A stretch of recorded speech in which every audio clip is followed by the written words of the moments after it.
Hey guys, welcome to LifeBuilds. I hope today you're having a wonderful day. I know I am. I'm going to be working on this 2009 BMW 328i that you saw in part 1, where we got this mystery BMW running for the very first time.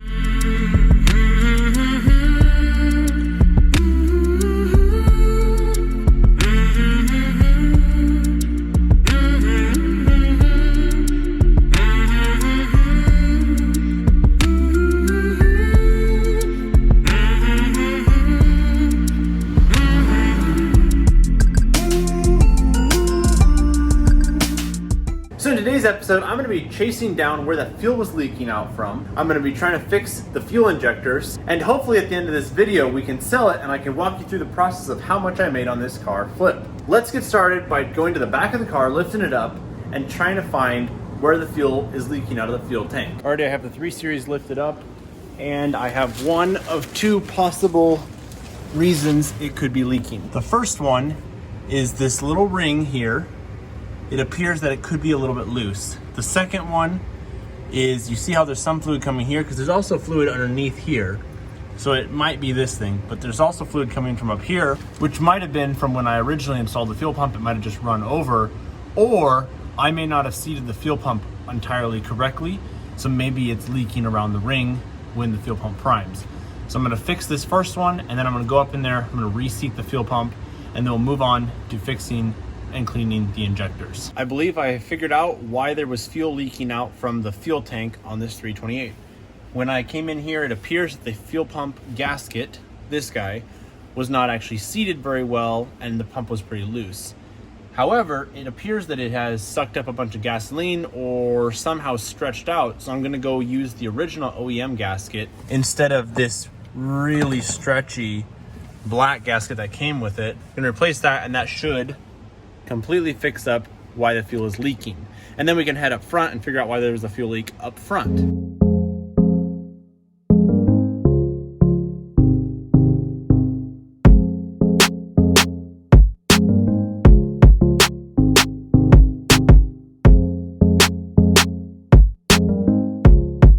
The next thing we're going to be doing is pulling the coils and spark plugs, as well as the injectors, and cleaning each one of the injectors to see if we can figure out where this fluid is coming from.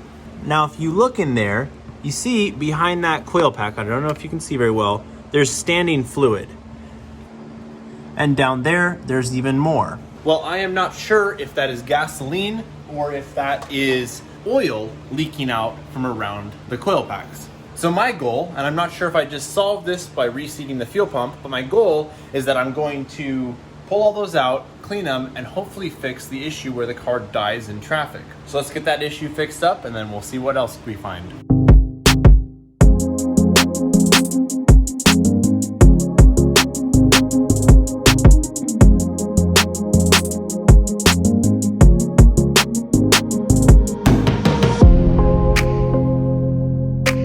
Alrighty, I just finished pulling most of the spark plugs out. I checked them all, they all seemed fine.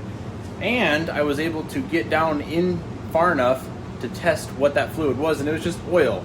Well, the car probably leaks oil. It's a BMW, it is what it is. I'm gonna tighten down the valve cover gasket because I believe that's where it's leaking from.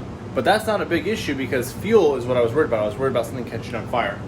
So what I'm actually gonna do, I'm gonna button up the car, and I'm gonna go take it on a test drive right now and see if the car makes it. If it does, then I know we fixed it with the fuel issue. If it doesn't, then we have a bigger issue we gotta keep solving, and then we can go pull the injectors. But I don't wanna pull the injectors because it's very hard to reseat injectors if I don't need to.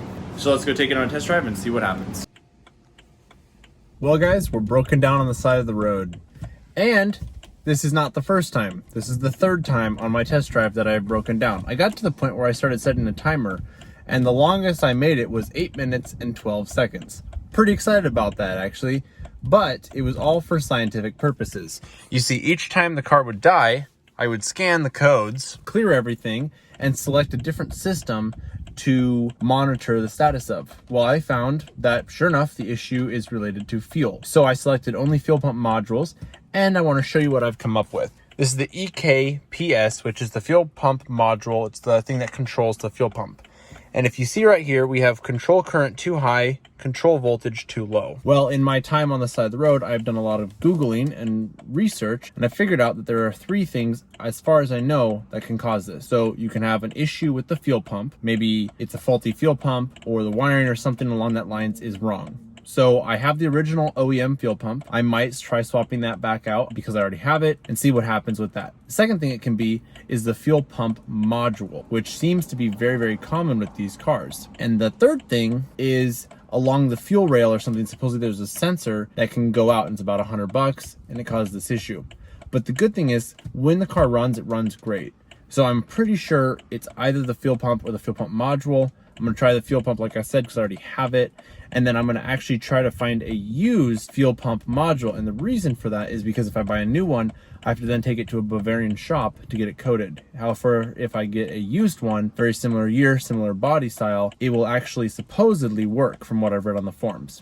So the mystery BMW continues. And once I get this car running again, I'll drive back to my house and we'll dive back into what we can find with this BMW. All right, guys, just made it home. Car, that time it took about 15-20 minutes of just sitting there on the side of the road.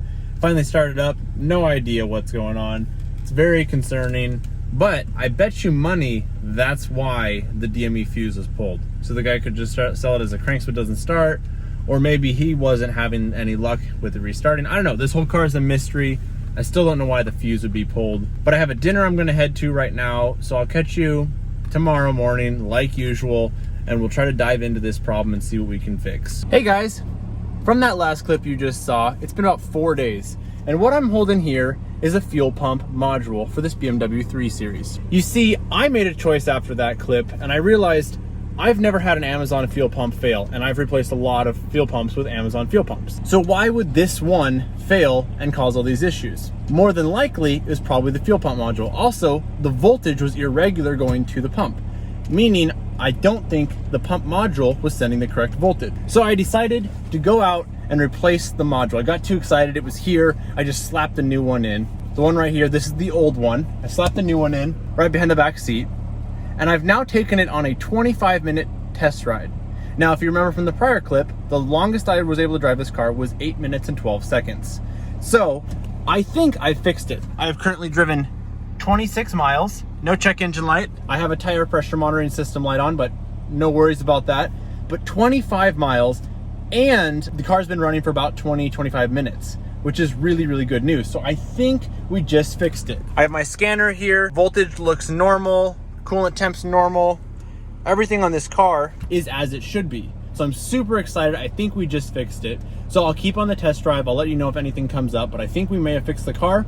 The next thing we're gonna do is we're gonna clean up this car, wash the outside again, vacuum out the inside, maybe fix this rip seat if I have enough time, and list it for sale. And let's see how much we can make after resurrecting this mystery BMW. Alrighty, just to show you that this car is working well, I'm out here on an open road here in Mexico. Got it in sport mode. We'll give this thing a little pull.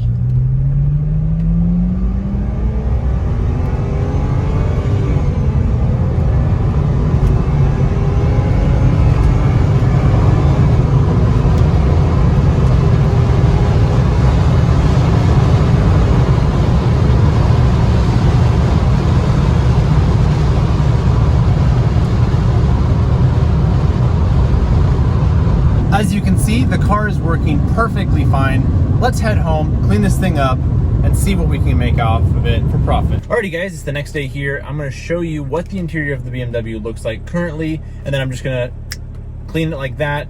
That way it's not boring for you guys. You guys don't have to sit here and watch me clean it. You guys have seen me clean cars before. So I'm gonna leather condition the seats, I'm gonna wipe out the interior, and I'm gonna vacuum all of the interior out, clean it up, and then I'll show you what it looks like afterwards so we can get this car done. So looking down here, we have a lot of just debris from use. There's random things like that and a bunch of change. Same with the passenger side, there's dirt and grime. The seats are in terrible condition. In the back end, basically the same thing, just random bits and pieces thrown around the car. So I'm gonna clean it up, and then the next clip you guys will see will be after it, and hopefully the car looks a lot better. Alrighty, I just finished cleaning the 3 Series and it turned out amazing. I went ahead and washed the outside, so it's looking nice and clean. I put some of these black grills on it because I thought it would look a lot nicer, and I think it does. Moving into the interior, look at this. it cleaned up so well. Obviously we still have the rip in the interior, but carpet cleaned up, the window sills, the doors, the back seat looks almost brand new.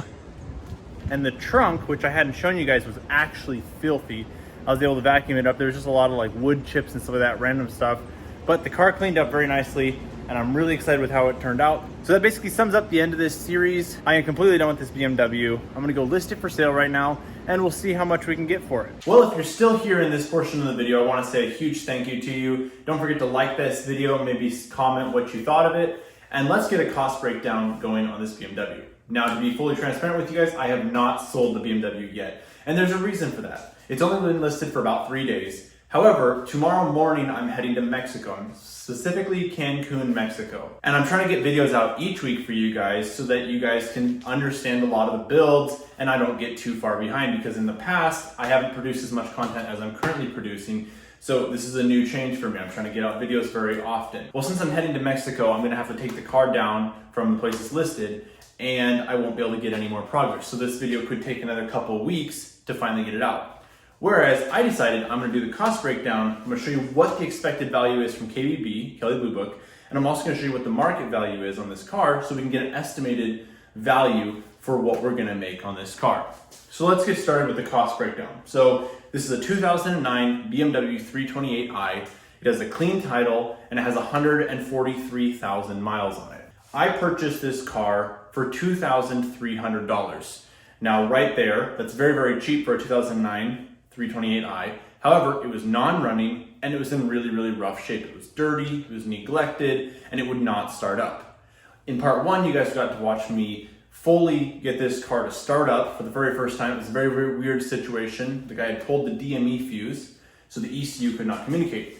Still confused as to why that was, but I have a better understanding as we come to the end of this video. You see, in this video, we then covered the fuel pump module, we covered the fuel leak, covered a bunch of little things that would lead it to be a very, very unreliable, not great car. After fixing all these things, I've put a couple hundred miles on the car and it has run great. It is doing really, really well, and I'm really proud of what I was able to accomplish with this car. So we have $2,300 for the purchase price. I used my SUV to go there. That cost $57 in gas. The U-Haul trailer, which I rented, was $63. The fuel pump, which I purchased off of Amazon, which was an OEM replacement, just a different brand, was $87.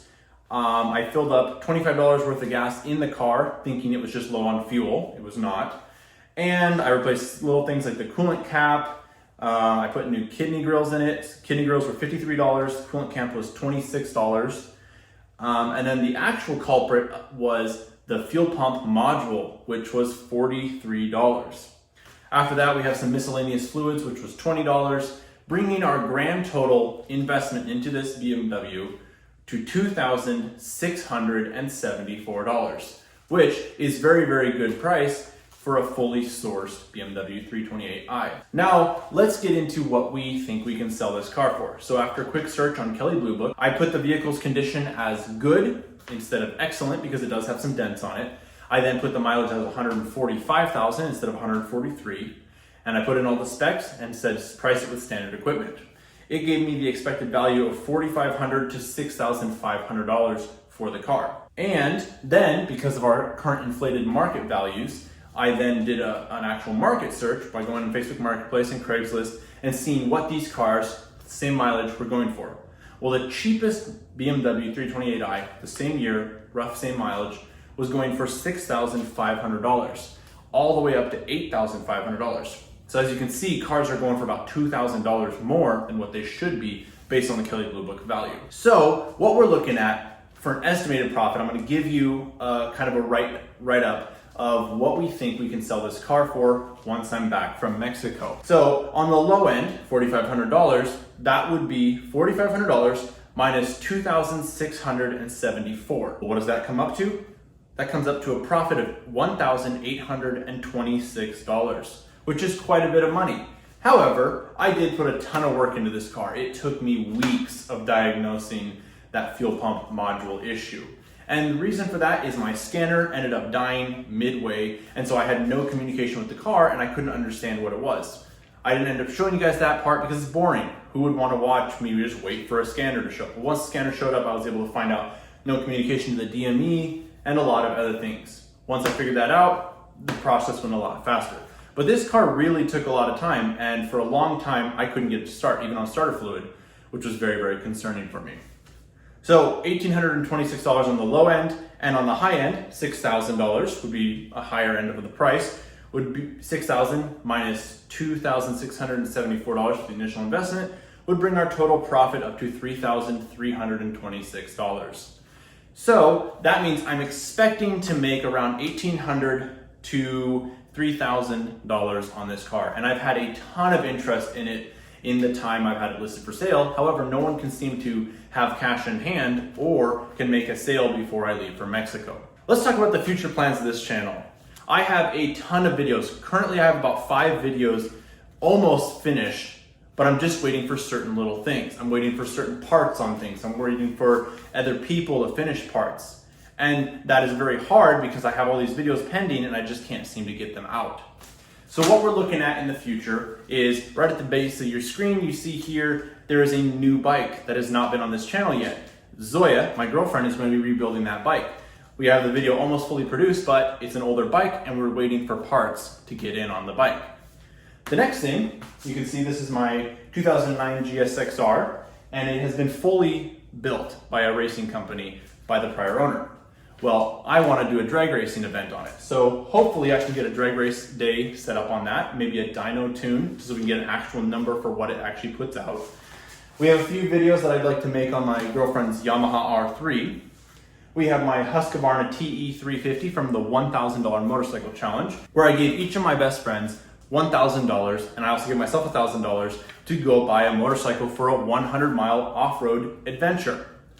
In part 2, which is going to be coming out after Cancun, you will see if we can get this bike to run. You'll see my buddy George get his Honda Goldwing converted to a cafe racer where he's going to ride a 900-pound motorcycle off-road.